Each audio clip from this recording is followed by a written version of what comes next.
So if you were to compare one city to how Brisbane's entertainment caters to everyone, what would it be? I'd probably go two cities actually. I reckon Sydney and Melbourne. I know we refer to them a lot, but Brisbane's very multicultural driven, and I think that you can see the reference with Sydney and Melbourne. But it caters to a really broad demographic, which means we can leverage more events and potentially more people to come and enjoy them too. Yeah. Okay. So if someone has a bad experience with Brisbane's entertainment centres, how would you approach that situation? Yeah, it does pop up from time to time. I know for the cinemas particularly, we're driving an experience, so it's not just get here, watch a film, whether it's a live music event or sports. Yeah. You've got to look at and combat it from a number of ways. If someone hasn't enjoyed their experience, that's going to affect how they'll maybe go to that venue again. So it's all about rectifying that, finding the source of the problem rather than just saying, hey, come again, and find out if there's a long-term problem that needs attention. Fix it, get it sorted, and make sure that next time a customer comes, that their experience is what they're paying for. Yeah. So if someone has an issue regarding the safety of themselves or others, how would you take action?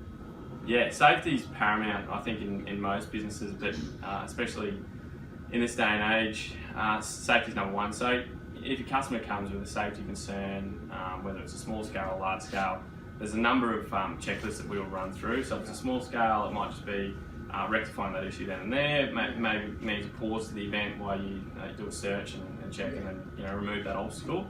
To a large scale event where you might need to actually look at a possible evacuation, etc. So safety is paramount because at the end of the day, you can always postpone an event or you can put a 5-minute pause in there. But you need to look at that straight away. Yeah. And Brisbane entertainment is kind of a broad spectrum, so what are the genres inside?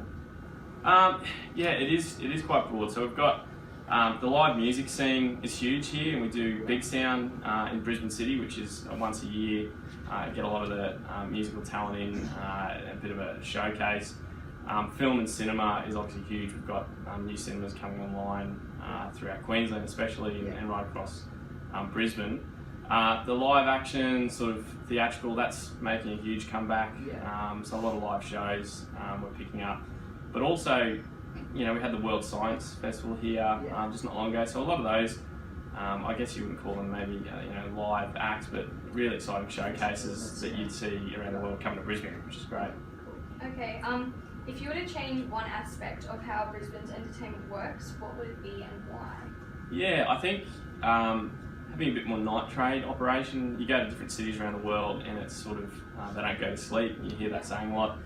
I think Brisbane's got a lot of room to move with that, especially in the CBD area, to try and increase, whether it's events and, trade throughout the night time and try and just build, longer lasting entertainment.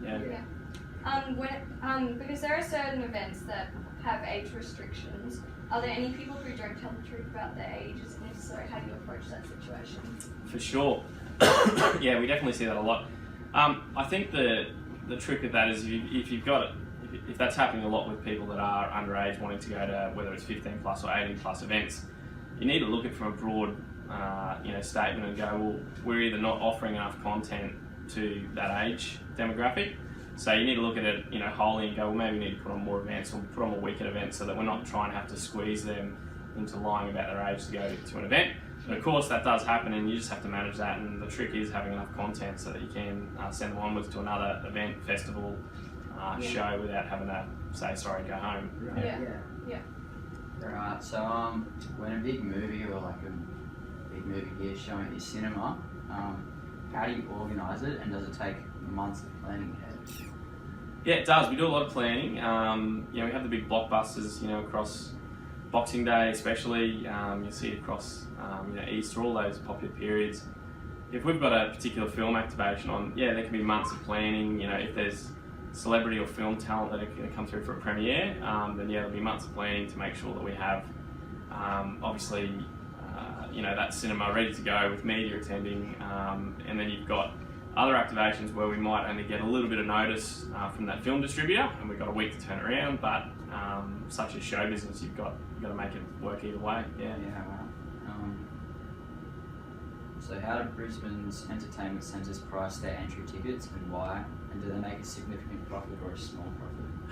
Yeah, it's cost of living comes into it a lot these days. Prices are going up everywhere across the board.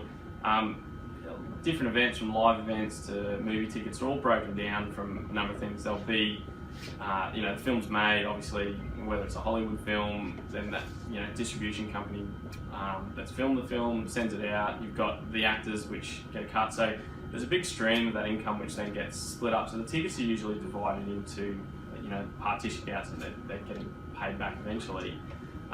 Pricing definitely is on the increase, but also the experiences too. So now you see a lot of cinemas, we've got leather seats, you've got inclusive dining within those cinemas. So the experience tends to match that price as it goes up, and we're always adapting, so it's good value. Yeah. How does Brisbane's entertainment centres choose which events they wish to host, and why do they choose them? Yeah, there's two sides to that. On one side there might be events that we bid for, so particular live music. You have people that will come play big stage stadiums. That might be a bid that we're putting in against other cities, and you've also got events which they're primarily using Brisbane or the streetscape, or they've already planned to come to Brisbane, and it's finding the best venue to match that. Certainly wherever there's a chance to bid for an event or get involved with it, then you always want it in your hometown for sure. All in all, would you say that Brisbane's entertainment is world class? Yes, I think there's a couple things I've mentioned. You can see Brisbane's definitely come onto the map, on a world scale. So we're hosting events that you would see, in other cities, major cities across the world. And it's not just domestic, hosting events now through Brisbane. We're actually taking on events that you'd see, a stage show across the entire world. So I think the quality of events that we put on is up there with the rest, and it's only going to grow, which is exciting. Cheers, thank you so much. Awesome, thanks guys. Thank you.